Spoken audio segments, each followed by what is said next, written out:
ನನ್ನ ಹೆಸರು ಮೋಹಿನಿ. ಕುಶಾಲನಗರದಿಂದ ಬಂದಿದ್ದೀನಿ.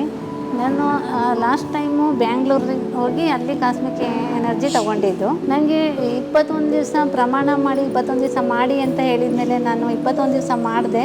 ನಂಗೆ ಥೈರಾಯ್ಡ್ ಇತ್ತು ಮತ್ತು ಬ್ಯಾಕ್ ಪೇಯ್ನು ಫುಲ್ ಇತ್ತು.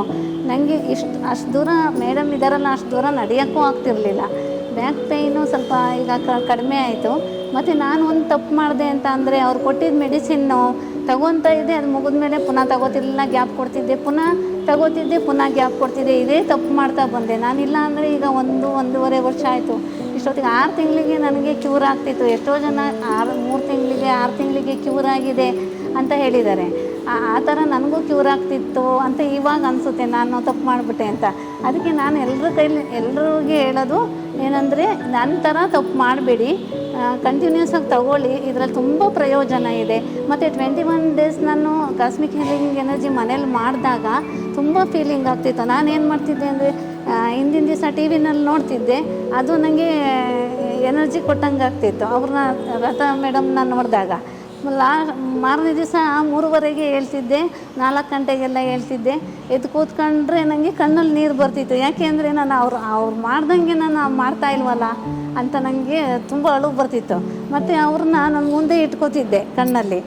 ಅವ್ರನ್ನ ಮುಂದೆ ಇಟ್ಕೊಂಡು ನಂಗೆ ಅವ್ರು ಹೇಳ್ತಾ ಇದ್ದಾರೆ ಎಕ್ಸ್ಪ್ಲೈನ್ ಮಾಡ್ತಿದ್ದಾರೆ ಅಂದ್ಕೊಂಡೇ ನಾನು ಮಾಡ್ತಾ ಬಂದೆ. ನನಗೆ 18 ಪಾಯಿಂಟ್ ಇದ್ದಿದ್ದು ಥೈರಾಯ್ಡ್ ಲೆವೆಲ್ಲು 10ಗೆ ಬಂತು. ತುಂಬಾ ಖುಷಿ ಆಯಿತು. ನಾನು ಕಾಲ್ ಮಾಡಿ ಹೇಳಿದೆ ಮೇಡಮ್ಗೆ ಟಿ ವಿನಲ್ಲೇ. ಅದಕ್ಕೆ ನಾನು ಹೇಳೋದು, ನಿನ್ನೆ ಒಬ್ಬರು ಬಂದಿದ್ದಾರೆ. ಅವರೇ ಹೇಳ್ತಾಯಿದ್ರು, ಅಯ್ಯೋ ಇಷ್ಟೊಂದು ಕಾಸ್ಟ್ಲಿ, ನನಗಾಗಲ್ಲಪ್ಪ ಮಾಡೋಕ್ಕೆ, ಇದೆಲ್ಲ ಏನು ವರ್ಕೌಟ್ ಆಗುತ್ತೋ ಇಲ್ವೋ ಅಂತ.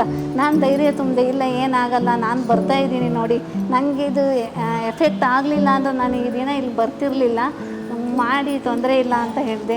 ಅದಕ್ಕೆ ಎಲ್ರಿಗೂ ನಾನು ಇಲ್ಲಿ ಹೇಳೋದು ಏನು ಅಂತ ಅಂದರೆ, ಮತ್ತು ಇನ್ನೊಂದು ಮೇಯ್ನ್ ಪಾಯಿಂಟ್ ಏನು ಅಂದರೆ, ನಾವು ಫುಡ್ಡು ಕರೆಕ್ಟಾಗಿ ತಗೊಳ್ಳಿಲ್ಲ ಅಂದರೆ ಅವ್ರು ಕೊಟ್ಟಿದ್ದ ಮೆಡಿಸಿನ್ ಯಾವುದು ವರ್ಕ್ ಆಗೋಲ್ಲ.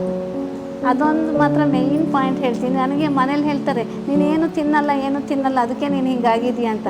ನಾನು ಹೀಗಾದರೂ ಪರವಾಗಿಲ್ಲ, ನಾನು ನಮ್ಮ ಡಾಕ್ಟ್ರೂ ಸಣ್ಣನೇ ಇರೋದು, ಅವ್ರು ಹೇಳ್ದಂಗೆ ನಾನು ಕೇಳ್ತೀನಿ, ನನ್ನ ಹೆಲ್ತ್ ಚೆನ್ನಾಗಿರಬೇಕು ಅಂತ ನಾನು ಹೇಳ್ತೀನಿ.